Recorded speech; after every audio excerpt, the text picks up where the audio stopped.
ਜਿਹੜਾ ਤੁਸੀਂ ਮੇਰੇ ਪਿੱਛੇ ਕਿਲਾ ਦੇਖ ਰਹੇ ਜੇ, ਕਿਲੇ ਦੇ ਮਤਲਬ ਖੰਭਾਂ ਦੇ ਨਾਲ ਰਾਜਿਆਂ ਨੂੰ ਬੰਨਿਆ ਜਾਂਦਾ ਸੀ ਲਿਆ ਕੇ, ਜਿਹੜੇ 52 ਰਾਜੇ जहांगीर ने कैद किए थे। राजियों को जो कैद करी थी नहीं, ये राजियों को छुड़ा के ले गए थे, तो इन्हें अमृतसर तक छोड़ने गए थे गुरु साहब। जो राजे थे उनको अमृतसर तक अमृतसर छोड़ के हाँ जी गुरुद्वारे के पास में वो फिर वापस आ गए थे। फिर वापस आ गए। गाताबंदी इसलिए बोलते हैं गुरुद्वारे। सही है जी। इस वक्त जी आप खड़े हैं ग्वालियर किले के बाहर, ते दर्शन करने वास्ते चले हैं जी अंदर, जिथे श्री गुरु हरगोबिंद साहब जी ने 52 राजियां नूं रिहा करवाया सी। उस किले के बाहर आप खड़े हैं, हुण दर्शन करने वास्ते जा रहे हैं। चलो आओ जी करते हैं दर्शन।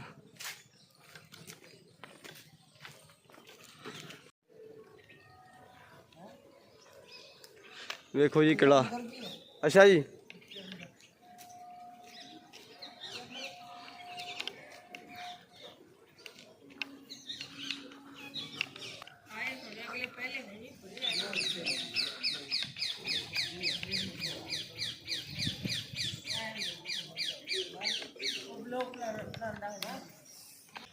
वाहिगुरू जी, ये सानू इत्थों का इतिहास का चानना पाउणगे थोड़ा जिहा, क्योंकि सानू पता नहीं है, तो दसो वाहिगुरू। तो क्या था कि गुरु साहब जो थे, गुरु साहब की जहांगीर की कोई दुश्मनियाँ नहीं थी। दुश्मनी जो थी चंदू वजीर से, और इनके जो पापा जी थे अर्जुन देव जी, हाँ जी उनसे उस शादी के चक्कर में दुश्मनी चालू हुई है। जी जी। चंदू वजीर की बेटी जो थी जवान हो चुकी थी, शादी योग। तो यहाँ से जब वो गए तो नाई और ब्राह्मण से कहने लगे कि जाओ मेरी लड़की के लिए कहीं वर ढूंढ के आओ। ये वर ढूंढने के लिए जब जाते हैं खोजने, तो गुरु अर्जुन देव जी के पास पहुँचे, और अर्जुन देव जी जो थे उनकी जो पत्नी थी श्री गंगा माँ, जिनके कोई पुत्र नहीं हुआ करता था। तो बाबा बूढ़ा जी के पास में भी वरदान लेने के लिए, वहाँ जब ये पहुँचते हैं तो जिस टाइम ये वरदान लेने के लिए गई थी, उस टाइम ये रथ में विराजमान होकर गई थी, मतलब बैठ के। तो घोड़ों की टाप और रथ की धूल उड़ती हुई जब वो सुनी, उनकी संगत बैठी हुई थी बाबा बूढ़ा जी की, तो बूढ़ा जी की संगत एकदम हड़बड़ा गई, मतलब इधर उधर होने लगी, क्योंकि उनने सोचा कोई चढ़ाई करके तो नहीं आ गया। हाँ जी। तो जब ये पहुँची वहाँ तो कहने लगी कि बोले वो, जब इन्हें देखा, देखने के बाद में वो कहती हैं कि बोले महाराज जाओ आप बेटी कैसे आए हो? बोले ऐसे आए थे। तो बोले जाओ यहाँ से, बोले जिस तरीके से मेरी संगत हड़बड़ाई है उस तरीके से आपको भी हड़बड़ाना पड़ेगा। तो ये वहाँ से वापस हो गई। तो वो वापस जब वापस आई तो बाबा अर्जुन देव जी से जब गुरु साहब से पूछा गया, गुरु साहब ने पूछा, कहने लगी कि क्या कहा? तो बोले आशीर्वाद तो नहीं दिया, लेकिन जो बोल दिया कि हड़बड़ाना पड़ेगा। तो कुछ समय उनको व्यतीत करना पड़ा, मतलब परेशानी आई, तो गुरु अर्जुन देव जी भी परेशान होने लगे थे। जिसके बाद समतल जब एक जगह पे आ गए तो उसके बाद में कहती है, बोले तो गुरु अर्जुन देव जी कहते हैं ऐसे नहीं जाओगे, जैसे हम बताते हैं ऐसे जाना पड़ेगा। बोले अच्छे ना दोगे, मिस्सी रोटी बना, और एक डलिया में उसे सजा के चादर बिछा के प्याज की कंकड़ी, प्याज के गट्टे और नमक की कंकड़ियाँ लंबे पैर सर के ऊपर धर के, और यहाँ बाबा बूढ़ा जी के पास जाना पड़ेगा, फिर वो आशीर्वाद देंगे आपको। जब वहाँ पहुँचे तो उनने जो है सामने पेश करा, जब नज़र करा उनके, तो उनने देखा, देखने के बाद जो प्याज का गट्टा निकाला उसमें से, तो वह हथेली से फोड़ा, चारों तरफ के लिए बिखरा। तो कहने लगे, बोले जा बेटी तेरे ऐसा पुत्र होगा जो दुनिया में नाम करेगा। तो गुरु हरगोबिंद सिंह जी की पैदाश हुई थी। इसके बाद में ये बड़े हुए, तपस्या करने लगे, पढ़ाई पढ़ने लगे। जब इनकी पढ़ाई में कुछ कमियाँ आई तो इधर जो पहुँचे तो संगत जब जिनकी पहुँचती है नाई और ब्राह्मण, तो ये कहने लगे, बोले हम एक शादी का पैगाम लेके आए हैं, वजीर घराने का रिश्ता है। तो संगत ने मना किया। तो गुरु अर्जुन देव जी कहने लगे कि बोले अभी हम इस रिश्ते को नहीं लेंगे, अभी कुछ मतलब हमारे जो हरगोबिंद सिंह जी हैं इनकी पढ़ाई और तपस्या बाकी, ये अब ये पूरी हो जाएगी तो हम इसे आगे मतलब इस रिश्ते को ले लेंगे। तो वो वहाँ से वापस आते हैं। वापस आने के बाद चंदू वजीर से कहने लगे, तो उन्हें बड़ा बुरा महसूस मालूम पड़ा, तो वो दुश्मनी चली वहाँ से। तो गुरु अर्जुन देव जी को ले जाके लाहौर के अंदर इनके भाई रहते थे चंदू वजीर के, वहाँ शहीद करवाया गया, इनको बारूद डाल डाला। इसके बाद में इन्हें ये मालूम थी कि ग्वालियर किले के ऊपर हरगोबिंद सिंह ज़रूर आएंगे, लेकिन किस तरीके से आएंगे अपने पिताजी का बदला लेने के लिए। तो ये वहाँ से चलते हैं। तो जहांगीर दिल्ली का बादशाह था, ऐसे बामन राजा बंदी बनाए वहाँ से, जो छोटे छोटे जिन पर लगान टैक्स नहीं पड़ पाती थी उन राजाओं को। ग्वालियर किले के ऊपर ला के उनको कैद किया। इसके बाद गुरु हरगोबिंद सिंह जी जब जहाँ आए तो आने के बाद में गुरु साहब ने उन कहा कि बोले ये बामन राजा जो बंदी बनाए राजाओं को छोड़ दे। उसने नहीं छोड़ा, लेकिन गुरु साहब को नज़र कैद कर दिया। गुरु साहब कैद नहीं थे, किले के ऊपर कहीं भी रह सकते थे। जिस जगह गुरुद्वारा बनाया गंगोला ताल है वहाँ, वो जगह अच्छी देखी रमणीक, तो वहाँ ये तपस्या करने लगे, भजन पूजन करने लगे। जिसके बाद में अपनी माताजी से वचन दे के आए थे कि 2 साल 2 महीने 21 दिन में वापस आऊँगा ये राजियों को छुड़ा के। 5 बाबा संग में आए थे इनके। वो बाबाओं ने सोचा ये तपस्या करने लगे, बाबाओं ने सोचा ये कुछ करेंगे नहीं। और जहांगीर ने जब से इनको नज़र कैद किया तो उसे परेशानी आना चालू हो गई, उसकी नींदें हराम हो चुकी रात की। इनकी जो बेगम थी नूर जहाँ के पीर हुआ करते थे मियाँ मीर वो थे जिनने गुरुद्वारे में अमृतसर गुरुद्वारे में नींव रखी थी। हाँ जी। तो वो आने के बाद उन्हें जब बुला के कहा कि बोले हमें महाराज बोले परेशानियाँ ज़्यादा चालू हो गई हैं, बोले हमारी रात भर की नींदें खराब हो गई, परेशान हो चुकी हैं, बीमार तो रहते हैं। तो बोले कोई ऐसा संत है जैसे तूने कैद करके रखा। बोले फिर हमारी परेशानियाँ दूर कैसे होंगी? बोले इस तरीके से परेशानियाँ दूर होंगी कि अगर उस संत को छोड़ देगा तेरी परेशानी दूर हो जाए। बोले ठीक है।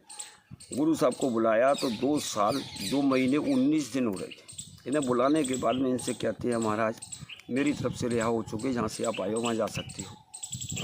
तो गुरु साहब कहते हैं ऐसे नहीं जाऊँगा जी, बमन जी राजे छुड़ाने के लिए आए थे, ये राजियों को अगर छोड़ेगा तो मैं यहाँ से जाऊँगा। नूर जहाँ बहुत दिमाग की तेज़ थी तो कहने लगे ठीक है महाराज, बोले आपका दामन पकड़ के जितने राजे निकल जाएंगे उतने राजियों को हम छोड़ देंगे। बामन कली का एक चूल्हा बनवाया और चंदू वजीर ने दुश्मनी जो थी वो वहाँ तक निभाएगा।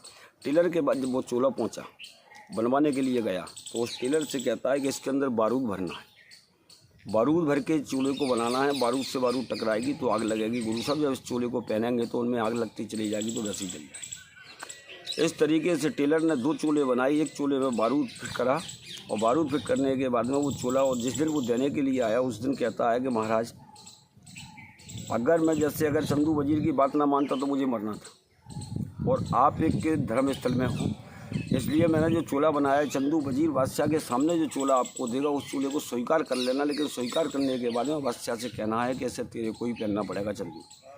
बोले ठीक है। तो वो चूल्हा जो मतलब उसने स्वीकार किया, वो चूल्हा तो चंदू वजीर गुरु साहब ने स्वीकार करने के बाद में वो बादशाह के सामने कहते हैं, जहांगीर के सामने, कि चूल्हा चंदू तेरे को ही पहनना पड़ेगा। उस चूल्हे को चंदू वजीर ने पहना, बारूद से बारूद टकराया, उसमें आग लगी। आग लगना जब चालू हुआ तो जलने लगा। इसके बाद में दूसरा चूल्हा गुरु साहब ने पहना, उसी जगह से जूतियों से मारते हुए लेके चले आए। जेल के अंदर आती है, जेल में से एक एक राजा एक एक कली पकड़ता चला गया। इस तरीके से 52 राजाओं को वहाँ से आप निकाल के ले गए। यही गेट से उतरे। इस गेट से उतरने के बाद पूरे सिटी का चक्कर लगाने के बाद सीधे गुरुद्वारे पे पहुँचे। वहाँ से कहते हैं कि जहाँ से आए हो वहाँ जा सकते हो, इसलिए ग्वालियर गुरुद्वारे को कहते हैं दाताबंदी छोड़ गुरुद्वारा। बहुत बहुत धन्यवाद अंकल जी आपका, बहुत अच्छे से आपने इतिहास सुनाया। अब जो जानती है जितना जानते हो उतना सुना देते हैं, कोई पढ़े लिखे तो हमें नहीं है।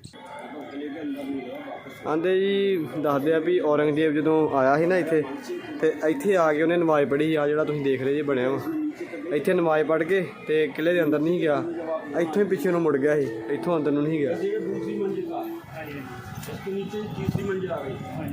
और तीसरी मंजिल पर जब आप आए थे नहीं तो वो तीसरी मंजिल को बताया जाता है शाही जेल, केसर कुंड। शाही जेल तो हो गई मुगल शासन की। औरंगजेब ने अपने भाई दारा को वहाँ कैद करके रखा, ठीक, तो वो शाही जेल हो गई। इसके बाद में राजा मानसिंह तोमर राजपूत घराने का वो केसर कुंड। जब होली का महीना पड़ता था तो उसमें उनकी रानियाँ केसर घोला करती थी। केसर घोल के मतलब उसके अंदर होली खेला करती थी। और उसी के बाद में उसे बताया जौहर कुंड। जौहर कुंड का मतलब अगर ये कमरे के अंदर आप आए होंगे तो इसमें ऐसी खिड़कियाँ सी बनी हैं। जब राजा मानसिंह तोमर शिकार खेलने जाया करते थे तो उनकी रानियाँ वहाँ से देखा करती थी। अगर जैसे कोई दूसरे राजा से युद्ध हो गया या आक्रमण हो गया, अगर वो राजा जैसे अगर कमज़ोर है और राजा के ऊपर अगर दूसरे राजाओं ने चढ़ाई कर दी और वो राजा अगर जैसे मारा जाता है तो वो रानियाँ जौहर कर लेती थी। उसके अंदर वो जो नीचे डोल का जाल पड़ा था उसमें आग जलती थी। अच्छा जी, तो वो जौहर कुंड है, उसमें जल जाती थी। 3 जगह बता दी है। सही है। उसके ऊपर जो है, हाँ जी, जहाँ मतलब गोल पिलर देखा होगा, हाँ जी, बड़े बड़े पिलर हैं, उसमें कुंदे लगे हुए हैं। हाँ जी। तो राजा मानसिंह तोमर के समय का झूला घर। अच्छा। उनकी जो रानियाँ थी, जनानियाँ, वो उस पर झूला करती थी, अपने काम धंधे से निपट के झूला झूला करती थी। अच्छा जी। जिसके बाद में फिर औरंगजेब ने अपने भाई दारा को वहाँ फांसी लगाई है, अच्छा जी। उसे बना दिया फांसी का। ਚਲੋ ਹਾਂ, ਠੀਕ ਹੈ। 1 ਮਿੰਟ ਅੰਕਲ ਜੀ ਆ ਦੁਬਾਰਾ ਦੱਸੋ। ਤੇ ਅੰਕਲ ਹੋਣਾ ਨੇ ਹਿਸਟਰੀ ਦੱਸੀ ਕਿਲੇ ਦੀ ਸਾਰੀ, ਬਹੁਤ ਵਧੀਆ। ਮਤਲਬ ਕਿ ਰਸਤੇ 'ਚ ਪਹਿਲਾਂ ਇਤਿਹਾਸ ਵੀ ਦੱਸਿਆ ਅੰਕਲ ਹੋਣਾ ਨੇ। ਤੇ ਇੱਥੋਂ ਸਾਰਾ ਸ਼ਹਿਰ ਤੁਸੀਂ ਦੂਰ ਦੂਰ ਤੱਕ ਦਿਖਣ ਡਿਆ ਜੀ। ਅੱਛਾ ਜੀ ਥੱਲੇ ਜਾ जो ਕੇ जीरो लिखा हुआ है, तो थल्ले जी जाते हैं ना, ਅੱਛਾ तो ये बीच में एक कुंडी में एक मंदिर बना हुआ है चतुर्भुज। ਜੀ उसके बाद में जैसे जीरो का आविष्कार ग्वालियर शहर से हुआ है, उसके अंदर वो लिखा हुआ है मंदिर के अंदर, इसमें ताला डला रहता है।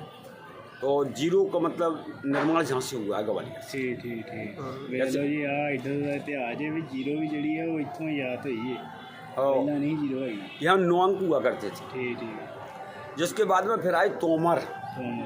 तोमर वंश में करण सिंह तोमर, कीर्ति सिंह तोमर, डूमरे सिंह तोमर, उसके बाद में मान सिंह तोमर। मान सिंह तोमर के बाद में विक्रम सिंह तोमर, इनके बेटे, जो पानीपत की लड़ाई में इब्राहिम लोदी से और बाबर से जो लड़ाई हुई थी पानीपत पे, उस लड़ाई में विक्रम भी शामिल थे। विक्रम को ख़त्म करा गया, उसमें ये ख़त्म हो गए तीनों, विक्रम, इब्राहिम लोदी, इनका भाई विक्रम का क्या नाम है इब्राहिम लोदी का, ये ख़त्म हो चुके हैं वहाँ। जिसके बाद में फिर आए इस किले के ऊपर मुगल आए। तो मुगल में आया जहांगीर, जहांगीर ने राज किया। जहांगीर के साथ साथ आए अंग्रेजों ने मुगल भगाए। जब यहाँ से मुगल भगने के बाद में फिर सिंधिया राजा, ਅੱਛਾ ਜਿਹੜਾ ਹੁਣ ਰਾਜਾ ਇੱਥੋਂ ਦਾ ਉਹ ਸਿੰਧੀ ਜਿਹੜਾ ਉਹ ਮੁਗਲ ਰਾਜਿਆਂ ਤੋਂ अंग्रेजों ਤੋਂ बाਅद मुगलों के यहाँ अंग्रेज ये क्या था कि मुगलों के यहाँ पेशवा बाजीराव सिंधिया, मतलब इनके पूर्वज, ये इनके यहाँ सेनापति हुआ करते थे। ठीक ठीक सेनापति जब जो हुआ करते थे तो अंग्रेज मतलब जो मुगलों की कमजोरी इनको बताते चले गए। ठीक ठीक जब इनने वो कमजोरियाँ पकड़ी तो यहाँ से मुगल अंग्रेज भगे।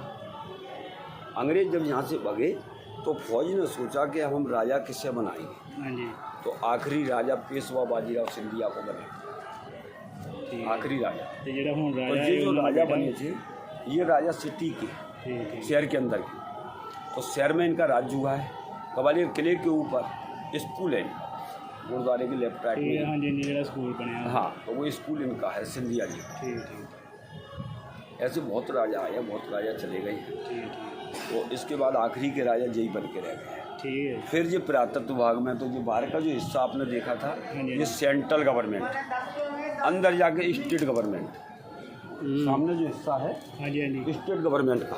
अच्छा जी और ਇਹਦਾ ये ਪਰਲਾ ਮਹਿਲ ਹੀ ਲਾਸਟ ਦੇ ਮਹਿਲ ਹੀ ਜਿਹਨੂੰ ਜਿੰਦਰਾ ਵਜਾ ਹੈ ਸਟੇਟ ਗਵਰਨਮੈਂਟ जिधर वो दरवाजा बंद है हाँ जी हाँ जी तो वो स्टेट गवर्नमेंट में है। ठीक है जी ਓਕੇ, ਧੰਨਵਾਦ ਅੰਕਲ ਜੀ, ਬਹੁਤ ਬਹੁਤ।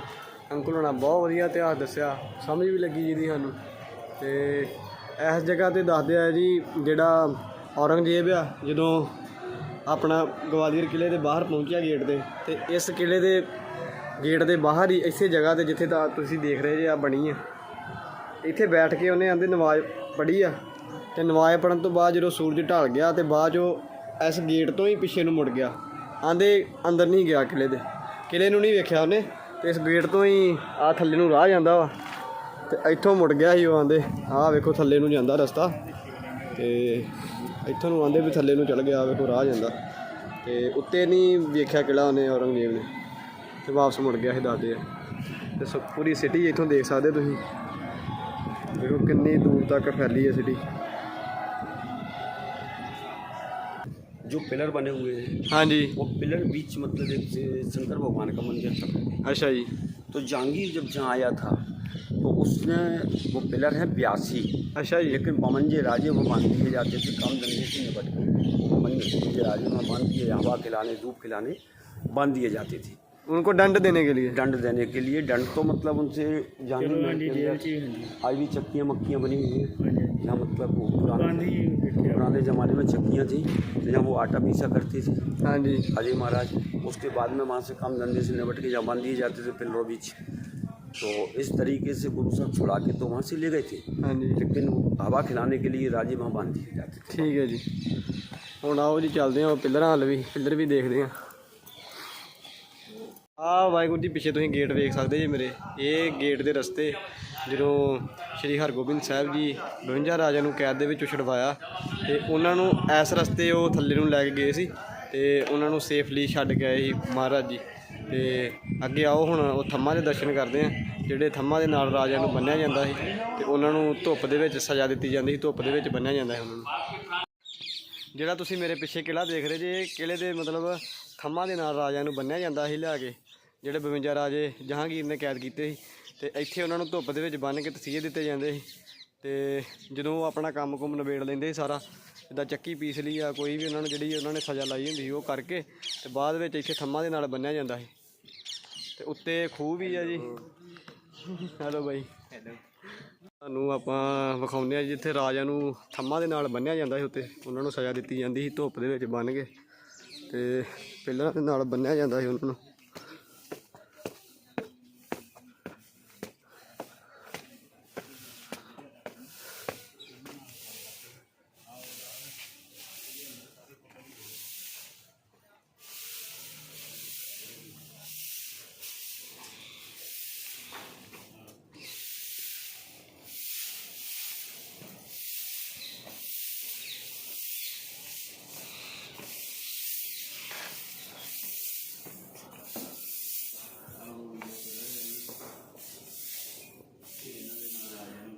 ਇਹਨਾਂ ਨਾਲ ਰਾਜਿਆਂ ਨੂੰ ਬੰਨ੍ਹਿਆ ਜਾਂਦਾ ਸੀ ਆਹ ਪਿੱਲਰਾਂ ਦੇ ਨਾਲ।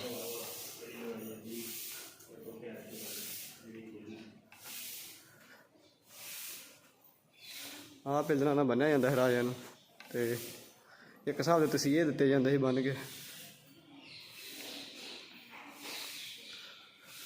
ਉਹ ਇੱਥੇ ਵਿਚਾਰੇ ਇੱਕ ਦੂਜੇ ਦਾ ਦੁੱਖ ਹੀ ਫੋਲਦੇ ਹੋਣੇ ਹੈਗੇ ਬੱਝੇ। ਉਹਦੇ ਕਿਰਪਾ ਵਾ ਬੰਦੀ ਛੋੜ, ਧੰਨ ਧੰਨ ਸ਼੍ਰੀ ਗੁਰੂ ਹਰਗੋਬਿੰਦ ਸਾਹਿਬ ਜੀ ਜਿਨ੍ਹਾਂ ਨੇ ਛੁਡਵਾਇਆ ਉਹਨਾਂ ਨੂੰ। ਇਹ ਰਾਜਿਆਂ ਨੂੰ ਇਸ਼ਨਾਨ ਕਰਾਉਣ ਵਾਸਤੇ ਜੀ ਇੱਥੇ ਰਾਜੇ ਜਿਹੜੇ ਆ ਨਹਾਉਂਦੇ ਹੁੰਦੇ ਸੀ। ਜਿਹੜੇ ਰਾਜਿਆਂ ਨੂੰ ਕੈਦ ਕੀਤਾ ਸੀ ਉਹ ਥੱਲਿਓਂ ਦੀ ਰਸਤਾ ਜਾਂਦਾ ਵਾ, ਉੱਥੋਂ ਦੀ ਜਾ ਕੇ ਤੇ ਰਾਜੇ ਨਹਾਉਂਦੇ ਹੁੰਦੇ ਸੀ।